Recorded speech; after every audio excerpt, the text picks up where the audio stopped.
முதல்வர் விஜய் ஆட்சிக்கு வந்ததுக்கு அப்புறம் அவர்னால பண்ணப்பட்ட விஷயங்கள். ஃபர்ஸ்ட் அவங்க சொல்லி செஞ்ச மிகப்பெரிய ஒரு விஷயம்னா இந்த டாஸ்மாக் கடைகளை மூடினது தான். ஆல்மோஸ்ட் 15% ஆஃப் த கடைகளை அக்ராஸ் தமிழ்நாடு க்ளோஸ் பண்ணியிருக்காங்க. கோவில் கிட்ட, ஸ்கூல், காலேஜ் கிட்டன்னு 717 கடைகளை க்ளோஸ் பண்ணிட்டாங்க. நம்ம இந்திய குடிமகன்கள்லாம் நியூஸ்ல இன்டர்வியூ பண்ற அளவுக்கு இறங்கிட்டாங்க. இந்த க்ளோஸ் பண்ண இடத்துலலாம் அப்படியே ஒரு ரீஹாபிலிட்டேஷன் சென்டர் ஓபன் பண்ணிட்டாங்கன்னா இவங்க மொத்த பேரையும் அப்படியே அங்க ஷிஃப்ட் பண்ணிடலான்றது என்னோட யோசனை.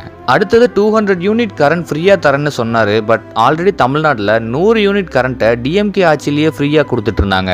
இவர் 200 சொல்லியிருக்காரு. பட் இது யாருக்கெல்லாம் அப்ளிகபிள் ஆகும்னா யாரெல்லாம் 500 யூனிட்ஸ்க்குள்ள பயன்படுத்துறாங்களோ அவங்களுக்கு மட்டும்தான் 200 யூனிட் ஃப்ரீயா கிடைக்கும். 500க்கு மேல போச்சுன்னா ஃப்ரீலாம் எதுவுமே இல்லை, கட்டி தான் ஆகணும். சிங்கப்பெண் அதிரடி படையின்னு உமன்ஸ்க்காக ஒரு சேஃப்டி டாஸ்க் ஃபோர்ஸ் இம்ப்ளிமெண்ட் பண்ணியிருக்காரு. இது வந்து பாத்தீங்கன்னா மோஸ்டா பெண்கள் பாதுகாப்புக்காகவே ஒரு தனி ஸ்பெஷல் விங்கே வச்சிருக்காங்க.